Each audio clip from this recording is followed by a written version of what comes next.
السلام عليكم ورحمة الله وبركاته. أهلا بكم من جديد. هبتدي دلوقتي أشتغل في الارتفاع بتاع الشنطة. طبعا أنا خلاص حددت مكان الباترون، وطبعا العلامات اللي هي في الجنب ده والجنب التاني أنا كده محددة المكان بتاع النص بالظبط في الجنب أو في الجنبين. تمام كده؟ طيب هبتدي بقى قبل ما أنفذ الباترون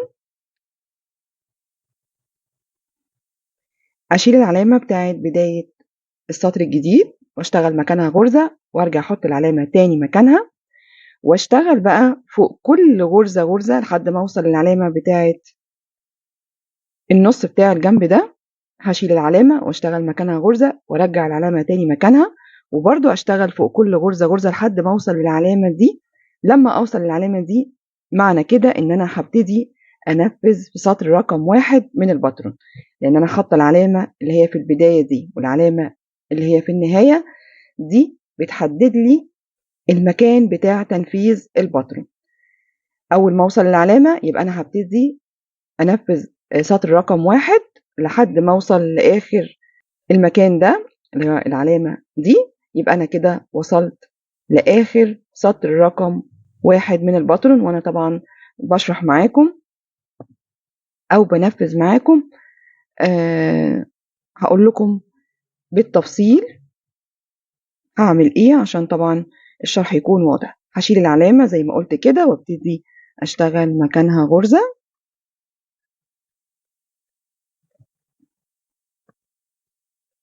وبعدين ارجع العلامة تاني مكانها،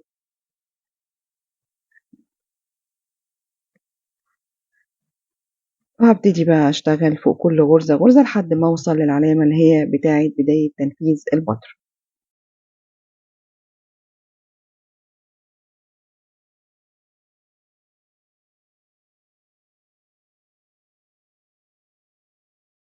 فضلت شغالة فوق كل غرزة غرزة لحد ما وصلت للعلامة اللي هي بتاعة بداية تنفيذ الباترون. تمام.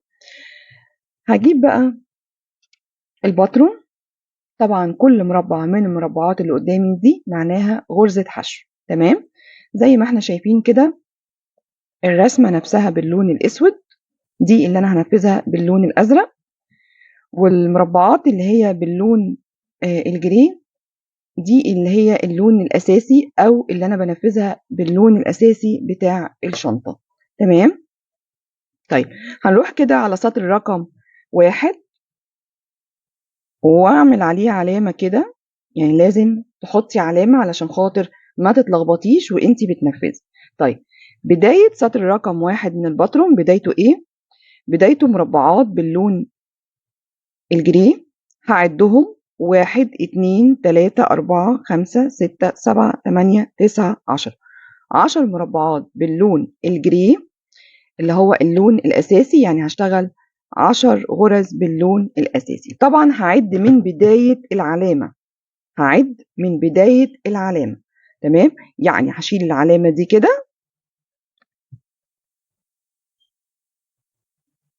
وابتدي أعد الغرزة اللي كان فيها العلامة. ادي كده غرزة رقم 1 2، وطبعا ارجع احط العلامة تاني في غرزة رقم 1. هكمل العدد اللي انا محتاجاه 3 4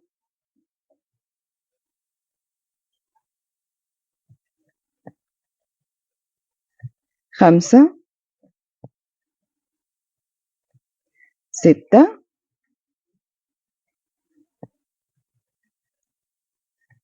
7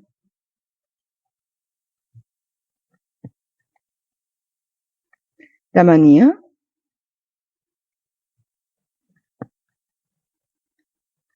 9.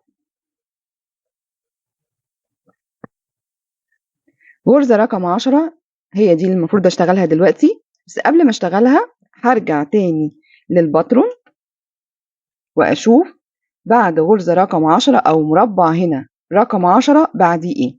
هلاقي بعديه مربعات باللون الاسود هعدهم 1 2 3 4 5 6. طبعا المربعات اللي هي باللون الاسود دي انا بنفذها هنا في الشنطه معايا باللون الازرق. تمام. فهبتدي بقى دلوقتي اشتغل غرزه رقم 10،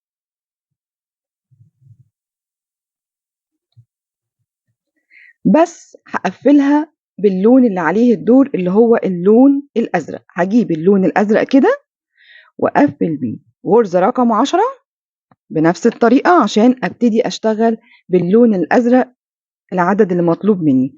هبتدي بقى اشتغل غرزه رقم 1، 2،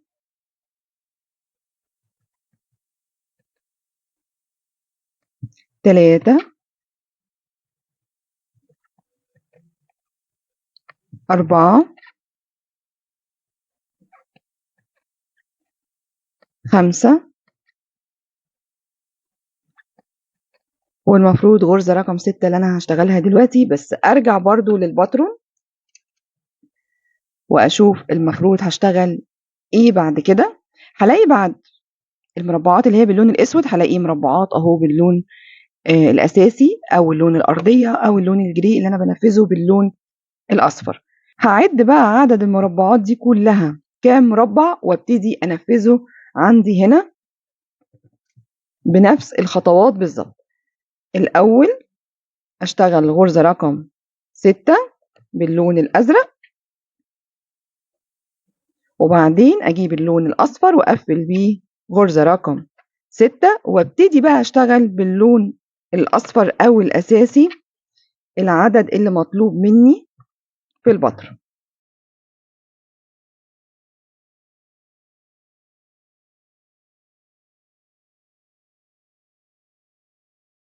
فضلت شغالة في العدد المطلوب مني لحد ما وصلت للعلامة اللي هي بتاعة آخر تنفيذ السطر. تمام.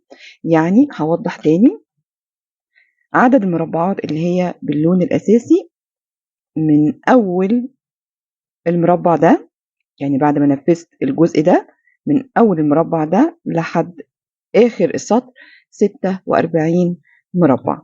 تمام.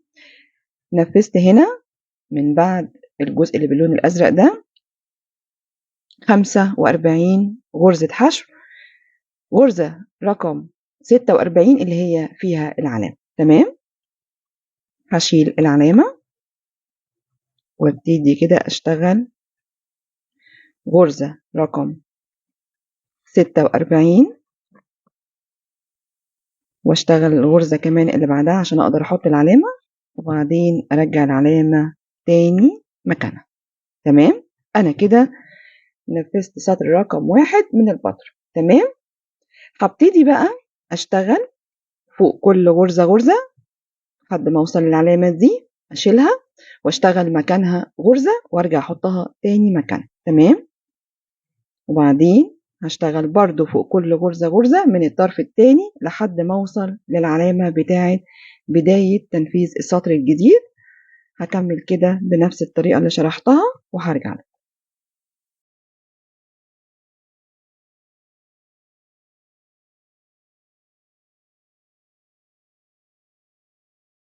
فضلت شغالة لحد ما وصلت للعلامة بتاعة بداية تنفيذ السطر الجديد.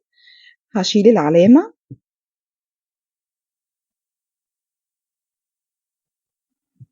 وهشتغل مكانها غرزة، وبعدين أرجع العلامة تاني مكانها. اشتغل كده الغرزة اللي بعدها عشان أعرف أحط العلامة، وبعدين أرجع العلامة تاني في مكانها.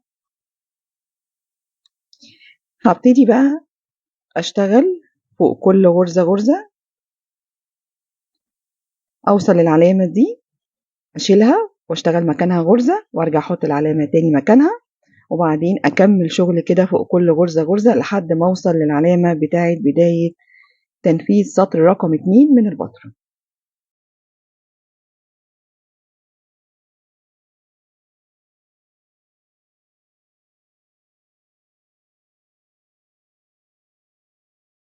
فضلت شغالة فوق كل غرزة غرزة لحد ما وصلت للعلامة بتاعة بداية تنفيذ الباترون. طيب هروح بقى كده للباترون واحط علامة على سطر رقم 2 عشان هو ده اللي انا هنفذه دلوقتي. سطر رقم 2 البداية بتاعته مربعات باللون الأساسي، هعدهم 1 2 3 4 5 6. 6 مربعات باللون الأساسي، يعني هشتغل 6 غرز باللون الأساسي. هشيل العلامة ومن بداية العلامة هبتدي بقى أعد الغرز اللي مطلوبة مني. 1 2 هرجع العلامة تاني مكانها بغرزة رقم 1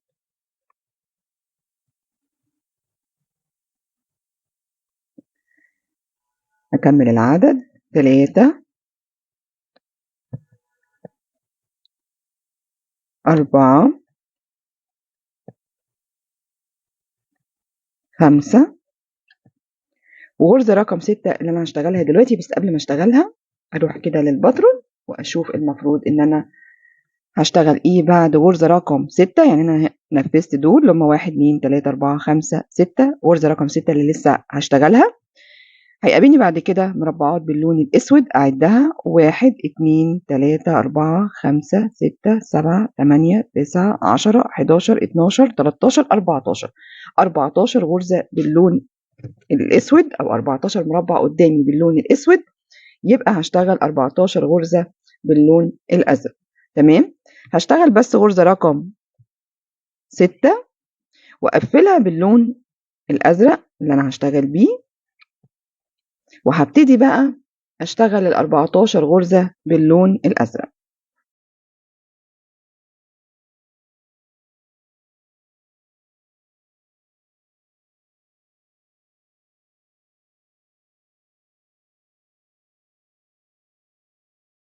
وصلت لغرزة رقم 13. قبل ما اشتغل غرزة رقم 14 هرجع كده للباترون. المفروض ان وصلت هنا بالتحديد غرزة رقم 13. هشتغل بقى دلوقتي غرزة رقم 14 بس اشوف بعد المربعات اللي باللون الاسود دي هشتغل ايه او ايه اللي هيقابلني بعد كده. هيقابلني مربعات باللون الاساسي او باللون الارضية، فهبتدي انفذهم بنفس العدد بتاعهم. هشتغل الاول غرزة رقم 14 وبعدين اقفلها باللون الاساسي، وهبتدي بقى اشتغل باللون الاساسي بنفس عدد المربعات بتاعة سطر رقم 2.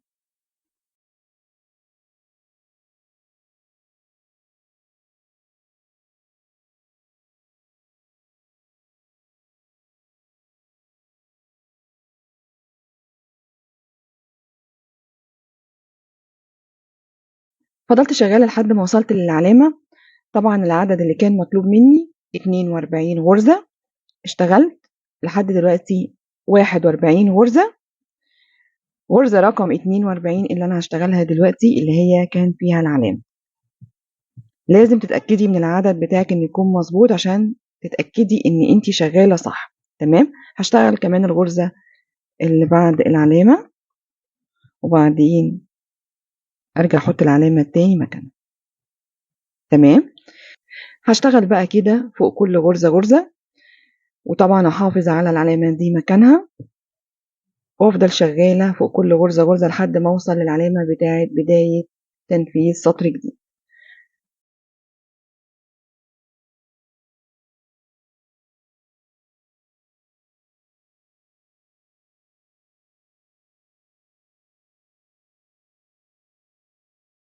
انا انتهيت من السطر الاخر. دلوقتي بقى هبتدي اشتغل في سطر جديد. بما اني وصلت للعلامة دي معنى كده ان انا هبتدي في سطر جديد.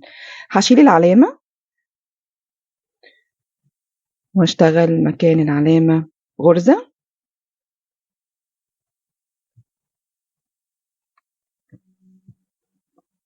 وهشتغل الغرزة اللي بعد العلامة عشان لما احط العلامة ما تبقاش مضايقاني.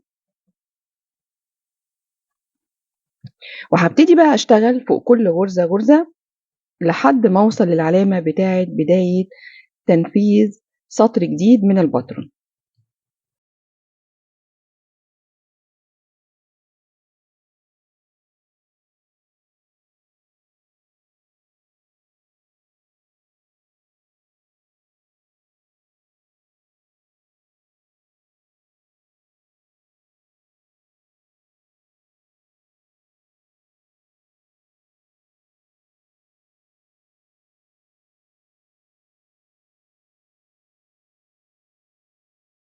فضلت شغالة فوق كل غرزة غرزة لحد ما وصلت للعلامة بتاعت بداية تنفيذ سطر جديد من الباترون. هجيب الباترون واحط كده علامة على سطر رقم 3.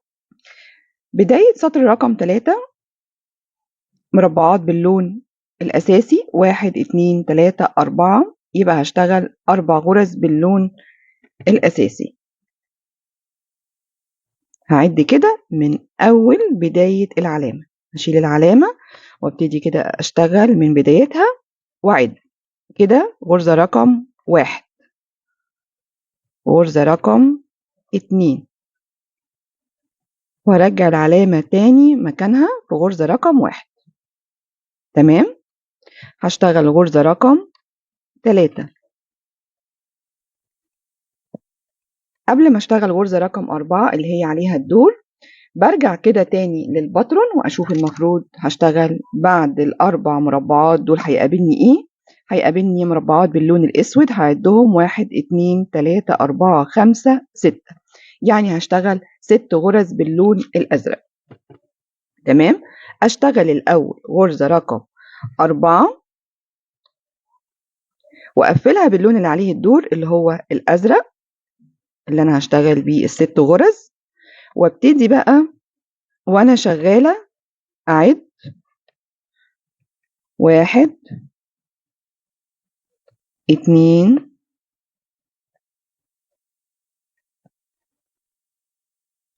3 4 5.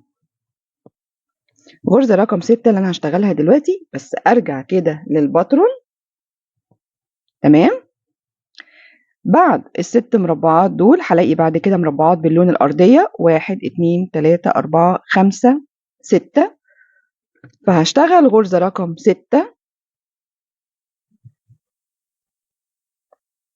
وبعدين أقفلها باللون اللي عليه الدور اللي هو اللون الأساسي، وهشتغل برضو بيه 6 غرز 1 2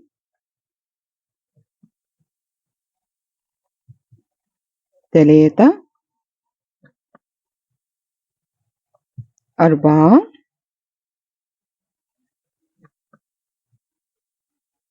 5. غرزة رقم 6 مش هشتغلها غير لما ارجع كده للباترون اشوف المفروض هشتغل بعد ال6 مربعات دول هلاقي ايه. هلاقي مربعات باللون الاسود، هعدهم 1 2 3 4 5 6 7 8. اشتغل الاول غرزة رقم 6 من اللون الاساسي اللي فاضلالي، وبعدين اقفل اخر غرزة معايا باللون الازرق وابتدي بقى اشتغل العدد اللي مطلوب مني اللي هما ال8 غرز.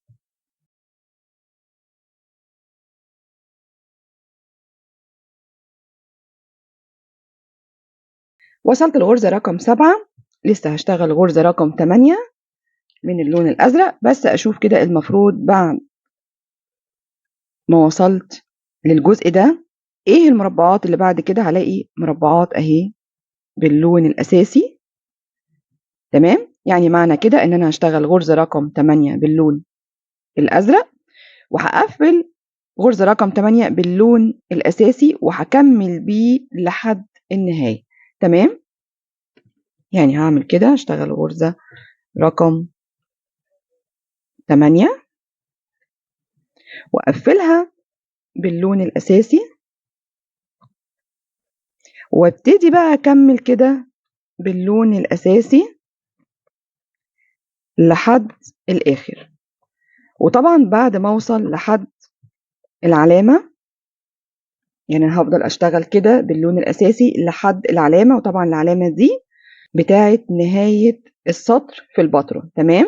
يعني أنا لما أنفذ العدد اللي مطلوب مني يبقى أنا كده وصلت للعلامة، وطبعا أنا حاطة العلامة دي عشان تتأكدي إن أنت شغالة بالطريقة الصح والعدد بتاع الباترون بتاعك مظبوط. تمام. فأنا كده هشتغل باللون الأساسي لحد ما أوصل للعلامة، عايزة تعدي العدد الغرز عشان تتأكدي، وده طبعا اللي مطلوب، يبقى هتعملي كده ان انت تعدي عدد الغرز اللي مطلوبة منك. احنا هنا في سطر رقم 3، انا نفذت لحد هنا بالتحديد، فانت بتعدي عدد المربعات دي قد ايه لحد الاخر وتنفذيهم بنفس العدد اللي مطلوب. هتلاقي نفسك وصلتي للعلامة. طبعا بما انك انت شغالة صح والعدد معاكي صح، فانت كده اول ما توصلي للعلامة ووصلتي للعدد المطلوب منك تعرفي ان انت كده شغالة بالطريقة الصح. تمام. فانا دلوقتي هشتغل باللون الاساسي، هكمل الباترون اخر السطر رقم 3 هكمله، وطبعا هكمل كده باللون الاساسي لحد لما اوصل للعلامة بتاعة بداية تنفيذ سطر جديد. هخلص السطر ده كله زي ما شرحته كده وهرجع لكم تاني. انتهيت من السطر لحد الاخر. عايزه اوريكم شكل الجزء اللي انا نفذته في الباترون. هستكفي بعدد السطور اللي شرحتها وهستنى تطبيقاتكم من خلال الجروب.